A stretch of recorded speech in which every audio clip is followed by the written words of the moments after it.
Hello students, myself S. Porkodi.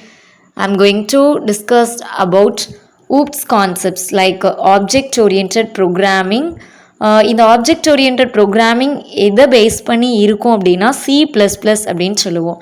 So we are having lots of programming concepts like C++, Java, Python இந்த மாதிரிலாம் நம்ம சொல்லுவோம். So அந்த வகையில் ஊப்ஸ் கான்செப்ட் வந்து எதை பேஸ் பண்ணி இருக்கும் அப்படின்னா C++ ப்ரோக்ராமிங் பொறுத்து இருக்கும். ஸோ நம்மளோட டாபிக் யூனிட் 1ல் ஊப்ஸ் கான்செப்ட்ஸில் நம்ம என்னெல்லாம் பார்க்க போகிறோம், மெயின் கான்செப்ட்ஸ் என்னெல்லாம் அப்படின்னா like a programming style based on and objects and classes. மெயினாக உள்ள கீ கான்செப்ட்ஸ் அப்படின்னு பார்த்தீங்கன்னா நமக்கு ஊப்ஸில் ஆப்ஜெக்ட்ஸ் அண்ட் கிளாஸஸ்ங்கிறது it's very very important. Second thing பார்த்தோம் அப்படின்னா கீ பிரின்சிபல்ஸ் அப்படின்னு சொல்லிட்டு ஒரு 4 கான்செப்ட்ஸ் வந்து நமக்கு ரொம்ப இம்பார்ட்டன்ட். நீங்கள் ஊப்ஸ்ன்னு எடுத்தாலும் இந்த 4 இல்லை அப்படின்னா அது ஊப்ஸ் கான்செப்டே கிடையாது. ஸோ எந்த 4 கான்செப்ட் அப்படின்னா abstraction, encapsulation, inheritance, polymorphism. So abstraction அப்படின்னா என்னென்னா it hides details but show essentials. நமக்கு எசென்ஷியல்ஸை ஷோ பண்ணும் but the detail should be hided. Then encapsulation அப்படின்னா your data should be very safe. Like ஒரு டேப்லெட்டை எப்படி நம்ம சேஃபாக நம்ம வந்து ஹேண்ட் ஓவர் பண்ணுவோம். Then inheritance is nothing but we are having some code like C++ code that C++ code is going to be reusable. Then பாலிமார்பிசம்னா one name but many uses, நம்ம வந்து மெனி ஃபார்ம்ஸில் நம்ம யூஸ் பண்ணுவோம். So அதை தான் இப்போ நம்ம பார்க்க போகிறோம். C++ ப்ரோக்ராமிங்கோட ஃபீச்சர்ஸ் என்ன, ஃபஸ்ட்டு நமக்கு C++னால் என்ன, ஊப்ஸ் கான்செப்ட்ஸில் C++ ப்ரோக்ராமிங் எப்படி ஒர்க் பண்ணுது அப்படிங்கிறத நம்ம தெரிஞ்சுக்கணும். ஸோ அந்த வகையில் OOPS support like object oriented programming should be supported here in the C++ programming. Second thing it is very very speed because of இந்த காலத்துலேயும் லைக் நம்மளோட இந்த ஏஐ வேர்ல்ட்லேயுமே most of the companies they are recruiting C++ programmers because of that is very speedable one. Like இப்போ நீங்கள் visual studio 2010 இல்லை visual studio 2024 நம்ம work பண்ணுறோம் அப்படின்னா C++ கோடுங்கிறது ரொம்ப இம்பார்ட்டண்ட்டாக இருக்குது. It is close to hardware. Okay, then cross platform, it is very very easy. Then memory management using pointers and then overloading அப்படிங்கிறது இங்கே இம்பார்ட்டண்ட்டாக இருக்கும். ஸோ இப்போ ஃபஸ்ட்டு கீ பிரின்சிபல் தான் நம்ம பார்க்க போகிறோம். It is nothing but data abstraction. So data abstraction அப்படின்னா it shows only essential information. நமக்கு தேவையான தகுதியான இன்ஃபர்மேஷன்ஸை மட்டும் நமக்கு என்ன பண்ணும், data abstraction should be given here. Then it hides internal logic. இப்போ ஒரு ஸ்டூடெண்ட்டோட மார்க்ஸ் இருக்குது அப்படின்னா அந்த மார்க்ஸில் எவ்வளோ அவன் எடுத்தான் அப்படிங்கிறத நமக்கு வந்து ஷோ பண்ணுமா அப்படின்னா அட் த எண்ட் அவனோட கிரேடு மட்டும்தான் நமக்கு காட்டுமே தவிர்த்து the marks should be hided here. Like 94, 91 to 100 வந்து ஓ கிரேட் அப்படின்னா அவனோட mark should not be opened here. அது வந்து இன்டர்னலாக இருக்கும். The grade should be open. So essential information எனக்கு தேவையான இன்ஃபர்மேஷனை மட்டும் காட்டும், other should be internal. Like ATM machine shows buttons, hides, inner கோட்னு வந்து நமக்கு தெரியாது. தென் என்கேப்சுலேஷன்.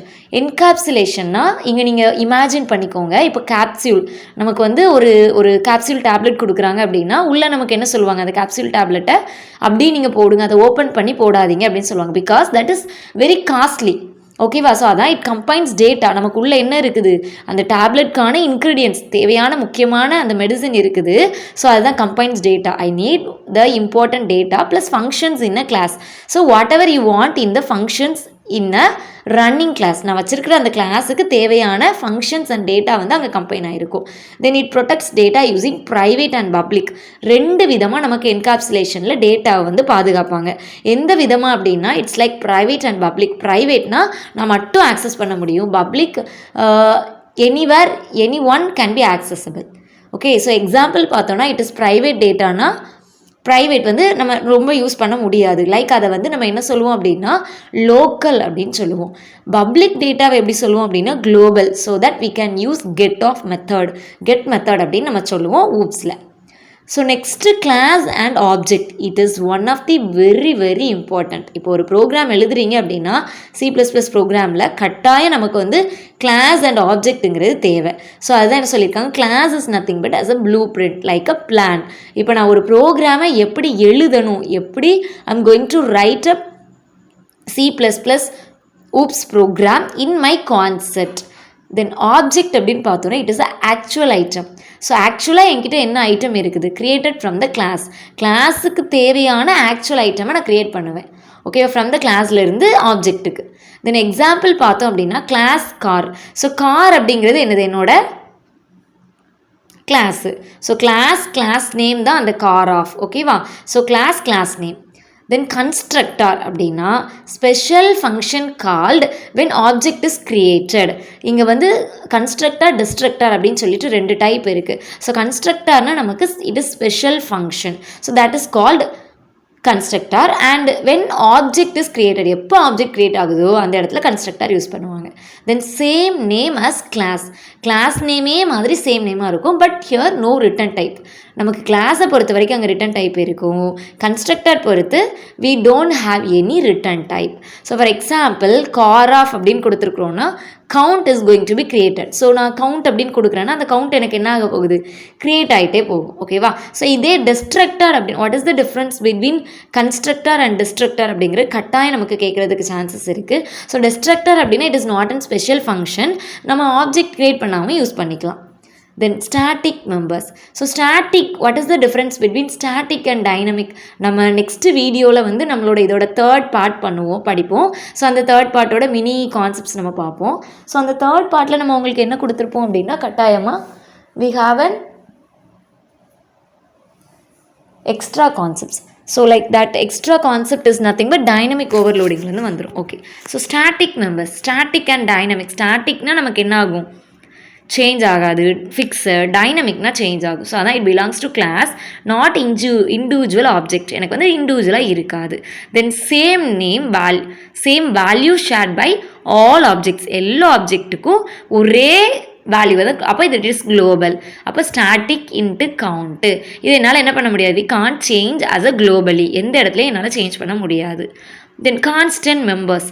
ஸோ வாட் இஸ் மெம்பர்னால் ஒரு இடத்துல ஒருத்தவங்களை நம்ம ஐடென்டிஃபை பண்ணுறது. அப்போது value can be change after definition. ஒரு டெஃபினிஷன் கொடுத்துருவாங்க மெம்பர் அப்படிங்கும்போது மை செல்ஃப் பொற்கொடி. அப்போ நான் என்னோட மெம்பர்ஷிப் வந்து நாங்கள் கொடுத்துட்றேன். ஸோ ஆஃப்டர் தட் என்னோட மெம்பர்ஷிப்பை அந்த இடத்துல சேஞ்ச் பண்ண முடியுமா அப்படின்னா I can't change entire C++ program. என்னோட என்டையர் C++ ப்ரோக்ராமில் என்னால் என்ன பண்ண முடியாது, சேஞ்ச் பண்ண முடியாது. அண்ட் தென் யூசஸ் பார்த்தோம் அப்படின்னா it is a constant keyword. Const CONST அப்படின்னு சொல்லிட்டு கீவேர்ட் யூஸ் பண்ணுவோம். என்டையர் கான்ஸ்டன்ட் அப்படின்னு நம்ம யூஸ் பண்ண மாட்டோம். So const int speed equal to 100. கான்ஸ்டண்ட்டாக எனக்கு என்ன ஆக போகுது, மெம்பர் இருக்க போகுது. Next member function. So what is member function? மெம்பரை நான் கொடுத்துட்டேன், அந்த மெம்பருக்குன்னு ஒரு ஃபங்க்ஷன் இருக்கணும்ல. ஸோ அப்போ அதுதான் ஃபங்க்ஷன்ஸ் இன்சைட் அ கிளாஸ். ஒரு கிளாஸுக்கு உள்ளே என்ன இருக்கும், மெம்பர் ஃபங்க்ஷன் இருக்கும். அப்போ அந்த மெம்பர் ஃபங்க்ஷனை நான் எப்படி வந்து யூஸ் பண்ணலாம் ஆர் ஆக்சஸ் பண்ணலாம் அப்படின்னா it access or modify data members. என்னோட டேட்டா மெம்பர்ஸ்க்கு நான் என்ன பண்ணிக்கலாம், ஆக்சஸ் பண்ணிக்கலாம். So for example void display of அப்படின்னு நான் சொல்கிறேன். அப்போ அந்த வாய்ட் டிஸ்பிளே ஆஃப் அப்படிங்கிறது தான் என்னோட மெம்பர் ஃபங்க்ஷன். ஸோ அந்த இடத்துல அப்போ நான் என்ன யூஸ் பண்ணுறேன், count is less than name. So அப்போ என்னோட நேமை விட கவுண்ட் என்னவா இருக்குது, அதிகமாக இருக்குது. ஸோ அப்போ இந்த மாதிரி நம்ம என்ன பண்ண போகிறோம் அப்படின்னா ஒரு மெம்பர் ஃபங்க்ஷனுக்கும் நம்ம கொடுக்க போகிறோம். அப்போ இந்த இடத்துல எனக்கு என்ன ஆகும், கண்டிப்பாக என்னோட டேட்டா மெம்பர்ஸ் வந்து மாடிஃபை பண்ணுற மாதிரி தான் இருக்கும். அப்போ நான் ஒரு டிஸ்பிளே பண்ணுறேன் அப்படின்னா என்னோட இன்சைட் த கிளாஸ்க்குள்ளே என்ன பண்ணிக்கலாம், மெம்பர் ஃபங்க்ஷன்ஸ் வந்து சேஞ்ச் பண்ணிக்கலாம். Then pointers and references. So pointers and references அப்படின்னு பார்க்கும்போது ஃபஸ்ட்டு பாயிண்டர். ஸோ பாயிண்டர்னால் என்னது, ஒருத்தவங்களை அட்ரஸ் பண்ணுறது, பாயிண்ட் அவுட் பண்ணுங்க அப்படின்னு சொல்லுவோம். ஸோ பாயிண்ட் அவுட் பண்ணுறதுங்கிறது it is addressable. So it stores address of a variable. ஒரு வேரியபிளோட அட்ரஸை நான் என்ன பண்ண போகிறேன், பாயிண்ட் அவுட் பண்ண போகிறேன். So for example int star p. அப்போ என்னோட p value equal to ampersand x. அப்போ அட்ரஸ் ஆஃப் த எக்ஸை நான் என்ன பண்ணுறேன், பாயிண்ட் அவுட் பண்ணுறேன். Next reference. ஸோ ரெஃபரன்ஸுங்கும் போது it alias another name. So another நேமை தான் நம்ம என்ன சொல்லுவோம், ரெஃபரன்ஸ். அதாவது இதை ரெஃபர் பண்ணிக்கோங்க அப்படின்னு சொல்லுவோம். அப்போ என்ன பண்ணுவோம், ஒரு யூசேஜுக்கு இன்னொருத்தவங்களோட ரெஃபரன்ஸை நான் என்ன பண்ணிக்க போகிறேன், இந்த இடத்துல ஆக்சஸ் பண்ணிக்க போகிறேன். ஸோ அப்போ alias another name for an variable. எனக்கு தேவையான வேரியபிளை நான் இன்னொரு நேமில் யூஸ் பண்ணிக்க போகிறேன். அப்போ இந்த ஆம்பரசன் எக்ஸுங்கிறது ampersand r equal to x. So ஒரு அட்ரஸ் ஆஃப் த ஆரை நான் என்ன பண்ணுறேன், எக்ஸுங்கிற ரெஃபரன்ஸில் நான் கொடுத்துருக்கேன். அப்போது அட்ரஸுங்கிறது என்னது, என்னோட reference. Next role of this pointer. நான் திஸ் அப்படின்னு சொல்லிட்டு பாயிண்டரை pointer name is called as this. அப்போ இந்த திஸ் பாயிண்டருங்கிறது எதுக்கு, why I'm going to used here, it refers to current object. என்னோட கரண்ட் ஆப்ஜெக்ட் நான் ரெஃபர் பண்ணுறதுக்கு தான் ரோல் ஆஃப் திஸ் பாயிண்டருங்கிறது யூஸ் பண்ணுறேன். Then it helps to resolve naming conflicts. என்னென்ன நேமிங் கான்ஃப்ளிக்ட்ஸ் இருக்குதோ அது எல்லாத்தையும் I'm going to resolve it here. Then what is the example அப்படின்னா திஸ் தென்ஸ் டு நேம். அப்போ திஸ் அப்படிங்கிற திஸ் பிலாங்ஸ் டு நேம் அப்படிங்கிறத நான் நேம்னு எடுக்கிறேன். அப்போ இந்த திஸ் பிலாங்ஸ் டு அப்படிங்கிறதுல நேமுக்கு பதிலாக நான் வேறு ஏதோ ஒரு அட்ரஸ் கொடுக்குறேன். ஸோ அப்போ அவங்க என்ன பண்ணுறாங்க, எனக்கு கொண்டு போயிட்டு இன்னொரு ஒரு அட்ரஸை வந்து எனக்கு என்ன பண்ணுறாங்க, அட்ரஸபிள். அப்போது கரண்ட் ஆப்ஜெக்ட் நான் இங்கே என்ன பண்ணுறேன், இனிஷியேட். அப்போ கான்ஃப்ளிக்ட், எந்த ஒரு கான்ஃப்ளிக்ட்டும் இல்லாமல், ப்ராப்ளமும் இல்லாமல் நான் என்ன பண்ணிடுறேன், இந்த இடத்துல சேஞ்ச் பண்ணிடுறேன். தென் பாலிமார்ஃபிசம் ஃபங்க்ஷன் ஆஸ் ஆர்கியூமெண்ட். ஃபங்க்ஷனை ஆர்கியூமெண்ட்டுன்னு எடுக்கிறோம். ஸோ ஃபங்க்ஷனை என்னது, இனிஷியலாக ஃபங்க்ஷன் ஒரு ஒர்க்கை பண்ணுறதுன்னு சொல்லுவோம். அப்போ பாஸ் ஃபங்க்ஷன், நான் ஒரு ஒர்க்கை பாஸ் பண்ணுறேன். ஸோ அதுதான் என்னென்னு சொல்கிறோம், as parameter. So what is parameter? Parameter அப்படிங்கும்போது இன்ட் எக்ஸ் ஈக்குவல் டு 10 அப்படின்னு சொல்கிறோம். அந்த எக்ஸுங்கிறது தான் பேராமீட்டர்னு சொல்லுவோம், கரெக்டாக? ஸோ அப்போ இங்கே பாஸ் ஃபங்க்ஷன் அஸ் பேராமீட்டர். அப்போ இந்த இடத்துல நான் என்ன பண்ணுறேன் பாருங்கள், void call of void star f belongs to. அப்போ இந்த ஸ்டார் எஃப் அப்படிங்கிறது எனக்கு என்ன ஆகுது, பாசபிள். அப்போ எஃப் ஆஃப், ஓகேங்களா? ஸோ இதுதான் pass function. Next string handling. So string handling அப்படின்னா C++ ஸ்ட்ரிங்கை யூஸ் பண்ணுவோம். அப்போ நான் என்ன பண்ணுறேன் பாருங்கள், it is call as programming.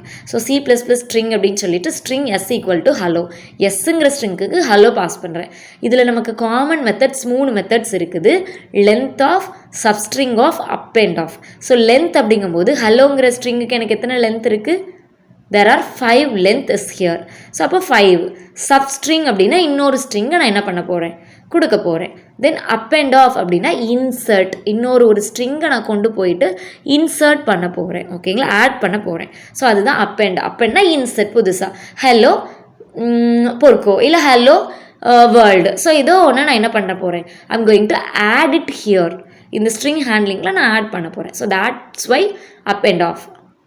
Then copy constructor. So கன்ஸ்ட்ரக்டர்லேயே நமக்கு 2 டைப் இருக்குது. ஒன்று copy constructor. So it is used to copy one object into another. So ஒரு ஆப்ஜெக்ட்லேருந்து இன்னொரு ஆப்ஜெக்ட்டுக்கு நான் வந்து என்ன பண்ண போகிறேன், காப்பி பண்ண போகிறேன். So it is call during object copy. இதை வந்து நம்ம என்னென்னு சொல்லலாம், ஆப்ஜெக்ட் காப்பி அப்படின்னு சொல்லலாம். எக்ஸாம்பிள் என்னென்னு பார்த்தீங்கன்னா, car, constant of car ampersand object. So address of ஆப்ஜெக்டை நான் என்ன பண்ண போகிறேன், இந்த இடத்துல கொடுக்க போகிறேன். அப்போது இது காப்பி கன்ஸ்ட்ரக்டர் தானே சொன்னோம். ஸோ காப்பி கன்ஸ்ட்ரக்டர் அப்படிங்கும்போது இந்த கன்ஸ்ட்ரக்டருக்கு கீவேர்டு என்ன சொன்னோம், கான்ஸ்ட். அப்போ இந்த கான்ஸ்ட் கார் அப்படிங்கிறது என்ன பண்ண போகுது, ஆப்ஜெக்டை கொண்டு போய் இங்கே எனக்கு இன்க்ளூட் பண்ண போகுது.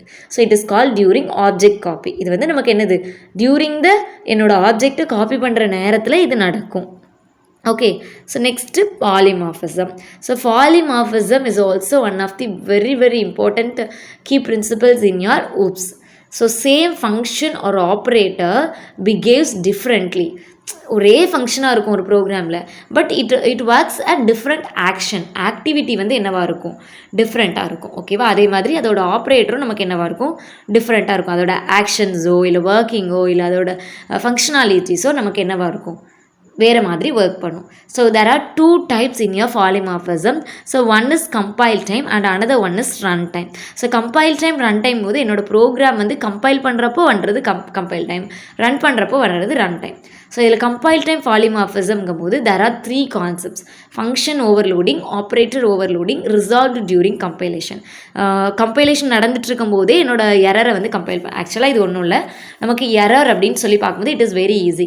Compile time error, run time எரர்னு சொல்லுவோம். ஸோ கம்பைல் டைம் எரர் அப்படின்னா என்னோட ப்ரோக்ராம் வந்து கண்டிப்பாக நான் என்ன சொன்னேன், C++ போது கம்பைல் பண்ணி நமக்கு ரன் பண்ணணும். பைத்தான் ப்ரோக்ராம் மாதிரி டேரெக்டாக நம்மளால் ரன் பண்ண முடியாது. ஸோ அப்போ கம்பைல் பண்ணும்போது எனக்கு எரர் வரும் இல்லையா, so that is called as compile time error. So அதுதான் கம்பைல் டைம் பாலிமார்ஃபிசம் சொல்லுவோம்.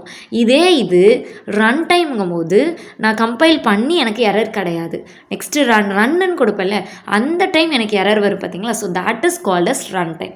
அப்போது இந்த டியூரிங் த ரிசால்வ் அந்த கம்பைல் டைம்லேயே நான் என்னோட எரரை கிளியர் பண்ணி ரன் பண்ணிடுறேன் அப்படின்னா, so that is resolve during polymorphism சொல்லுவாங்க. ஸோ இப்போ ரன் டைம் பாலிமார்ஃபிசம் போது it achieved using virtual function. வர்ச்சுவல்னால் என்ன சொல்லுவோம், தெரியும் ஆனால் தெரியாது அந்த மாதிரி சொல்லுவோம், கரெக்ட்? கரெக்டாக? அப்போ எனக்கு அந்த ஃபங்க்ஷனாலிட்டி எனக்கு தெரியாது, என்ன எரர் அப்படிங்கிறது எனக்கு கண்டுபிடிக்க முடியாது. ஸோ அப்போ நான் கம்பைல் பண்ணிவிட்டு ஒன்ஸ் நான் ரன் கொடுக்கும்போது தான் எனக்கு என்ன எரர் இருக்குங்கிறத என்னால் என்ன பண்ண முடியும், I am going to be define identify. Okay, so it is resolved during program execution. கண்டிப்பாக நம்மளோட ப்ரோக்ராம் எக்ஸிக்யூட் ஆகிறப்போ லைன் பை லைன் நான் செக் பண்ணி தான் என்ன பண்ண முடியும், I am going to resolve the error. Okay, so virtual void show. அப்போ இந்த வாய்டு ஷோ போடுறேன்னா அந்த ஷோ ஆஃபில் எந்த இடத்துலலாம் எரர்னு கண்டுபிடிச்சிடலாம். Next function overloading. So function overloading அப்படிங்கும்போது it is the same function name but different arguments. Like int area அப்படின்னு எடுக்கிறேன், அந்த இடத்துல என்ன இருக்குது, இன்ட் ஆர். அப்போ என்னோடய ஃபங்க்ஷன் நேம் வந்து என்ன இருக்குது, ஏரியா தான். பட் என்னோடய ஆர்கியூமெண்ட்ஸ் பாருங்கள், ஃபஸ்ட்டு ஏரியாக்குள்ளே இன்ட் ஆர் மட்டும் வச்சுருக்கிறேன். செகண்ட் இதில் என்ன வச்சுருக்கேன் பாருங்கள், int area of int i int b. So என்னோடய ஃபங்க்ஷன் நேம் வந்து என்னவாக இருக்குது, சேமாக இருக்குது. பட் ஆர்கியூமெண்ட்ஸ் அப்படிங்கும்போது it is different in the 2 lines. So first லைனில் I am having only int r அப்படிங்கிற ஆர்கியூமெண்ட். செகண்ட் லைனில் என்ன இருக்குது பாருங்கள், int i int b. So அப்போ ஃபங்க்ஷன் ஓவர்லோடிங் அப்படிங்கும்போது என்னோடய ஃபங்க்ஷன் கண்டிப்பாக இதில் எந்த ஏரியாவை எடுத்துக்கணும் அப்படிங்கிறது கண்டிப்பாக கன்ஃபியூஸ் ஆகும். ஆஸ் அ ப்ரோக்ராமர் நம்ம வந்து ஈஸியாக பார்த்துருவோம், but as a compiler, turbo C++ compiler வந்து கண்டிப்பாக இது வந்து ப்ராப்ளம் ஆகும். இல்லை டெவ் C++ வந்து இது என்ன ஆகும், it should be confused. Then operator overloading. So operator overloading அப்படிங்கும்போது it belongs to operator. Plus minus, இப்போது போர்ட் மாஸ் ரூல் அப்படின்னு பார்த்தோன்னா என்ன பண்ணலாம், ப்ராக்கெட்டு, அதேமாதிரி plus minus divide modulo division subtraction இது எல்லாமே இருக்கும் பார்த்தீங்களா. So that is called operator. அப்போது redefining operator for user define types. எனக்கு தேவையான ரீடிஃபைன் நான் திருப்பி அதை என்ன பண்ணலாம், I'm going to redefine the operator. அப்போது யூசர் டிஃபைன்டு டைப்பு, எனக்கு தெரிஞ்ச யூசருக்கு தெரிஞ்ச டைப்புக்கு நான் என்ன பண்ண போகிறேன், ஐம் கோயிங் டு சேஞ்ச். ஓகேவா, திருப்பி நான் டிஃபைன் பண்ணிக்கலாம். இப்போ complex operator plus complex C. அப்போ இந்த காம்ப்ளெக்ஸ் ஆப்ரேட்டர் ப்ளஸ் அப்படிங்கிறத நான் என்னவா எடுத்துக்க போகிறேன், காம்ப்ளெக்ஸ் சி. ஓகேவா, அப்போ நான் என்ன பண்ணுறேன், ஆப்ரேட்டர் ப்ளஸ் அப்படிங்கிறத ஆஸ் அ யூசர் டிஃபைன் டைப்பில் நான் என்னவா எடுத்துக்க போகிறேன், காம்ப்ளெக்ஸ் சி அப்படின்னு சொல்லிட்டு நான் என்ன பண்ணுறேன், ஆஸ் அ ஆர்கியூமெண்ட்டில் நான் கொண்டு வரேன். ஓகே, ஸோ இப்போ ஒரு C++ ப்ரோக்ராமிங் அப்படின்னா எப்படி எழுதலாம், அண்ட் அதில் வந்து அப்ஸ்ட்ராக்ஷன் எப்படி இருக்கும், பாலிமார்பிசம் எப்படி இருக்கும், வர்ச்சுவல் ஃபங்க்ஷன் எப்படி இருக்கும் அப்படிங்கிறது தான் சிம்பிளாக ஷார்ட் அண்ட் ஸ்வீட்டாக ஒரு சின்ன ப்ரோக்ராம் உங்களுக்கு கொடுத்துருக்குறேன். So hash include IO stream அப்படின்னா இன்புட் அவுட்புட் ஸ்ட்ரீம். நமக்கு தேவையான இன்புட், இப்போ லைக் என்டர் ஏ அப்படின்னு கொடுக்குறோன்னா ஏயோட வேல்யூவை நான் இன்புட் கொடுக்கணும், அப்போ அது அவுட்புட் எனக்கு ஃபைனலாக டிஸ்பிளே பண்ணணும். So hash include IO stream. இப்போ நேம் ஸ்பேஸ் நான் என்னென்னு எடுத்துக்கிறேன்னா ஸ்டாண்டர்ட் எஸ்டிடின்னு சொல்லிட்டு நான் சேம் நேம் ஸ்பேஸ் எடுக்கிறேன். அப்போ using name space standard. Next abstraction using abstract class. இது நான் என்னவா எடுக்க போகிறேன்னா அப்ஸ்ட்ராக்ட் கிளாஸாக எடுக்க போகிறேன். அப்போ கிளாஸ் அனிமலுக்குள்ளே நான் பப்ளிக் அப்படின்னு வைக்கிறேன். பப்ளிக்னா யார் வேணாலும் ஆக்சஸ் பண்ணிக்கலாம். So virtual void make sound of equal to 0. இனிஷியலாக அனிமலோட சவுண்டை நான் 0ன்னு வச்சுக்கிறேன். அப்போ பியூர் வர்ச்சுவல் ஃபங்க்ஷன். வர்ச்சுவல்ங்கிறது எனக்கு தெரியும் பட் தெரியாமல் இருக்கும். ஓகேவா, ஸோ அப்போ வர்ச்சுவலாக நான் என்ன பண்ணிக்கிறேன், என்னோட அப்ஸ்ட்ராக்டை நான் கொண்டு வந்துக்கிறேன். ஓகேவா, ஃபைனலாக அப்போ நான் என்ன பண்ணிக்கிறேன், இந்த ப்ராக்கெட் ஓப்பன் பண்ணியிருக்கிறோம்ல மேலே கிளாஸ் அனிமல் சொல்லிட்டு, ஸோ அந்த ப்ராக்கெட்டை நான் என்ன பண்ணணும், க்ளோஸ் பண்ணணும். ஸோ அப்போ அட் தி எண்ட் அந்த ப்ராக்கெட்டை க்ளோஸ் பண்ணி நான் என்ன பண்ணுறேன், செமிகோலன் வைக்கிறேன். ஓகேவா, நெக்ஸ்ட் என்ன பண்ணுறேன் பார்த்தீங்கன்னா இன்ஹெரிடன்ஸ். ஸோ இன்ஹெரிடன்ஸு பாலிமார்பிசம், அதில் மெத்தட் ஓவர் ரைடிங் நான் கொடுக்குறேன். ஸோ இன்ஹெரிடன்ஸ் அப்படின்னா என்ன சொன்னோம், ஒரு இதுக்குள்ளே இன்னொன்று. அப்போ கிளாஸ் டாக்குக்குள்ளே பப்ளிக் பெட். ஸோ பெட்டுங்கிறது பெட்டுக்குள்ளே யார் வருவா, டாக் வருவாங்க. கரெக்டாக, அப்போ அதுதான் இன்ஹெரிடன்ஸ். அப்போது எனக்கு கிளாஸ் டாகில் பப்ளிக் பெட்டு, அப்போ என்னென்ன பெட் இருக்கோ எல்லாத்தையும் நான் பப்ளிக்கில் கொடுத்துறேன். ஓகேவா, அப்போ பப்ளிக் டாகு, அதில் என்னெல்லாம் எனக்கு தேவை, ஸ்ட்ரிங் என் ஸ்ட்ரிங் எஸ், ஃபைனலாக பெட்டில் n,s. ஓகேவா, அங்கே எடுத்து அதே ஃபார்மேட்டை இங்கே எடுத்துருக்கேன். So next polymorphism concept. அப்போது வாய்ட் மேக் சவுண்ட் ஆஃப், நான் சவுண்டை வந்து மேக் பண்ணுறேன். இதில் எனக்கு கம்பைல் டைமாக ரன் டைமான்னு பார்க்காம நான் மெத்தட் ஓவர் ரைடிங் ஒரு மெத்தடுக்குள்ளே கொடுக்குறேன். அப்போ method is called as make sound of அப்படிங்கிற மெத்தடு. ஓகேவா, ஸோ இந்த மெத்தட்குள்ளே நான் என்ன பண்ணுறேன், கவுண்ட்டை நான் என்னென்னு எடுக்கிறேன், கெட் நேம் ஆஃப். இந்த கெட் நேம் ஆஃப் என்ன கொடுக்கு, சேஸ் ஊஃப் அப்படின்னு சொல்லிட்டு ஒரு சவுண்டு கொடுக்குது. ஓகேவா, இதோட என்னோட சவுண்ட் அப்படிங்கிற அந்த கான்செப்ட் வந்து ஓவர் ஆகும். ஓகேவா, ஸோ அதுதான் polymorphism. Okay students, thank you so much. And next video, அதாவது பார்ட் 3ல் நம்ம யூனிட் 1ல் பார்ட் 3ல் என்ன பார்க்க போகிறோம் அப்படின்னா dynamic overloading and as well as அதில் உள்ள அதர் ரிமைனிங் கான்செப்ட்ஸ்லாம் பார்க்க போகிறோம்.